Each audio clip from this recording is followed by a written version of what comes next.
വീട്ടിൽ ജ്യൂസ് നിർമ്മിക്കാൻ വേണ്ടി സൂക്ഷിച്ച ഒരാഴ്ച പഴക്കമുള്ള ഇളനീർ ഇരിട്ടി നഗരസഭ ആരോഗ്യ വിഭാഗം പിടിച്ചെടുത്ത് നശിപ്പിച്ചു. മഴക്കാലമായതിനാൽ ജ്യൂസ് പോലുള്ള പാനീയങ്ങൾ കടകളിൽ നിന്ന് കഴിക്കുമ്പോൾ പ്രത്യേകം ശ്രദ്ധിക്കണമെന്ന് ആരോഗ്യ വിഭാഗം മുന്നറിയിപ്പ് നൽകി.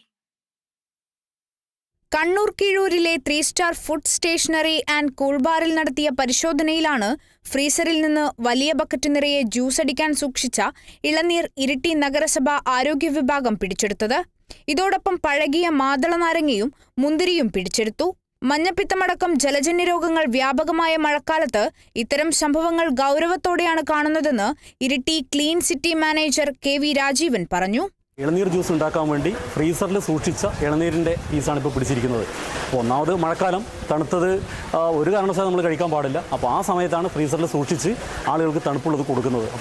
ഇപ്പോൾ പ്രത്യേകമായും വേനൽക്കാലത്താണ് പിന്നെയും തണുപ്പിച്ചത് ശുദ്ധമായ രീതിയിലാണ് നമുക്ക് ഉപയോഗിക്കാൻ പറ്റും. ഇത് മഴക്കാലത്ത് ഒരു കാരണവശാലും ഉപയോഗിക്കാൻ പറ്റാത്ത സാധനം. ഇത് ഏകദേശം ഒരാഴ്ചയിൽ കൂടുതൽ പഴക്കമുണ്ട് എന്നാണ് തോന്നുന്നത്. അപ്പോൾ ഇത്തരത്തിൽ ഉള്ള സ്ഥാപനങ്ങളെ കണ്ടെത്തി അതിന് ശിക്ഷാ നടപടി സ്വീകരിക്കുക എന്നുള്ളതാണ് ഇപ്പോൾ ആരോഗ്യ വിഭാഗം നടപടി സ്വീകരിച്ചിരിക്കുന്നത്. വെള്ളം പരിശോധിച്ച റിപ്പോർട്ടും ഹെൽത്ത് കാർഡും ലഭിച്ച സ്ഥാപനങ്ങളിൽ നിന്നും മാത്രമേ ആളുകൾ എന്തെങ്കിലും കഴിക്കാവൂ എന്നും ഇത് ഉണ്ടോ എന്ന് ചോദിച്ചുറപ്പുവരുത്താൻ ഉപഭോക്താക്കൾക്ക് അവകാശമുണ്ടെന്നും KV രാജീവൻ പറഞ്ഞു. കടയുടമയ്ക്കെതിരെ 3000 രൂപ പിഴ ഈടാക്കി. വരും ദിവസങ്ങളിലും ഹോട്ടലുകളിലും കൂൾ ബാറുകളിലും പരിശോധന ശക്തമാക്കുമെന്ന് ഇരിട്ടി നഗരസഭ ആരോഗ്യ വിഭാഗം അറിയിച്ചു. Kerala vision news, Kannur.